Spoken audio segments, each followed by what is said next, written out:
Question ముఖ్యంగా తెలంగాణ రాష్ట్రంలో కూడా ఈసారి బీజేపీ ఎలాగైనా ఇక్కడ పట్టు సాధించాలనేటువంటి దృఢ నిశ్చయంతో ఉంది. ఈసారి ఎలాగైనా ఇప్పటివరకు పశ్చిమ బెంగాల్ అదేవిధంగా మిగిలినటువంటి స్థానాలు మొత్తం మీద కన్నేసి సాధించుకున్నటువంటి బీజేపీ పార్టీ రాబోయే ఎన్నికల్లో ఈసారి తెలంగాణ రాష్ట్రంలో బీజేపీ జెండా ఎగిరేయాలనేటువంటి ధీమాతో ఉన్నట్లు కూడా తెలుస్తుంది. ఈ యొక్క 5 రాష్ట్రాల ఎన్నికలు మిగిలినటువంటి అన్ని రాష్ట్రాల్లో రాబోయేటువంటి లోక్సభ కావచ్చు, రాబోయేటువంటి అసెంబ్లీ ఎన్నికల్లో కూడా తీవ్ర ప్రభావం పడే అవకాశం అయితే ఖచ్చితంగా కనబడుతూ చెప్పవచ్చు.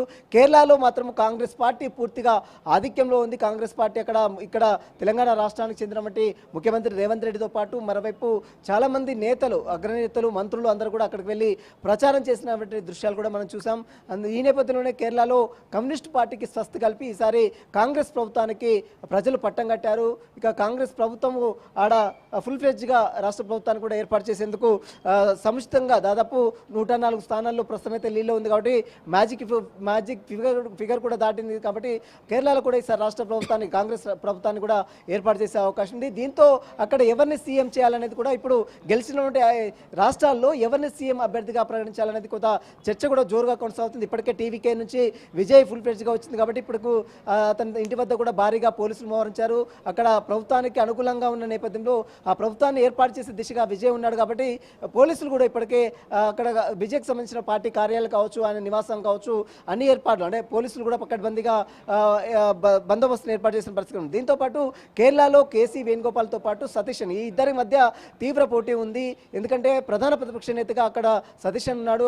దీంతో పాటు కేసీ వేణుగోపాల్కి ఏఐసిసి జనరల్ సెక్రటరీగా ఉన్నారు. కాబట్టి ప్రస్తుతం ఎంపీగా ఉన్నాడు. కాబట్టి అతనికి ఎక్కువగా అంటే ఇక్కడ ముఖ్యమంత్రి రేవంత్ రెడ్డితో పాటు ఏఐసిసి కూడా అతని వెంట ఉంది. కాబట్టి మరి అతనికి ఇస్తే మరి సతీశన్కి ఏ రకంగా దాన్ని ఫుల్ఫిల్ చేస్తారు, ఏ రకంగా మరి తెలంగాణ రాష్ట్రంలో అది కానీ డిప్యూటీ సీఎంగా ఏమైనా అవకాశం ఇస్తారా, లేదా దానికి ఒప్పుకుంటాడా లేదా అనేది కూడా ఒక చర్చ అయితే కేరళలో కొనసాగుతున్న పరిస్థితి కనబడుతుంది. మరోవైపు ఇక పశ్చిమ బెంగాల్ విషయానికి వస్తే బీజేపీ ఫుల్ ఫ్లెడ్జ్లో ఉంది. మరోవైపు అస్సాం విషయానికి వస్తే ఇప్పుడే హేమంత్ బిశ్వ శర్మ గతంలో కూడా 2 సార్లు వరుసగా ప్రభుత్వాన్ని ఏర్పాటు చేశారు.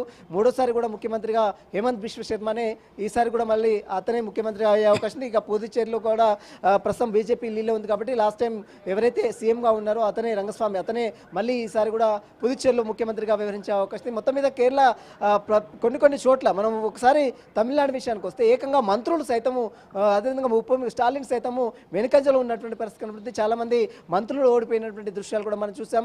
అయితే ఈసారి ప్రజలు మార్పును కోరుకున్నారు. మరోవైపు యువత ఎక్కువగా విజయ్కి అంటే టీవీకే అధ్యక్షుడు విజయ్కి ఎక్కువగా ఆసక్తి చూపుతారు. మరోవైపు మహిళలు, మరోవైపు ప్రభుత్వ ఉద్యోగులు సైతము అటు టీవీకేకు పట్టం కట్టినటువంటి దృశ్యాలు కూడా మనం చూసాం.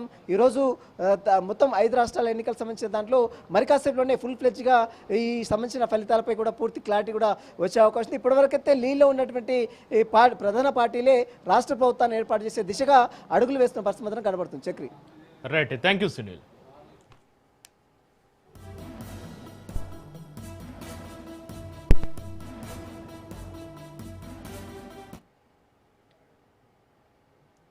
ఇవి ఇప్పటివరకున్న అప్డేట్స్ చూస్తూనే ఉండండి రాజ్ న్యూస్.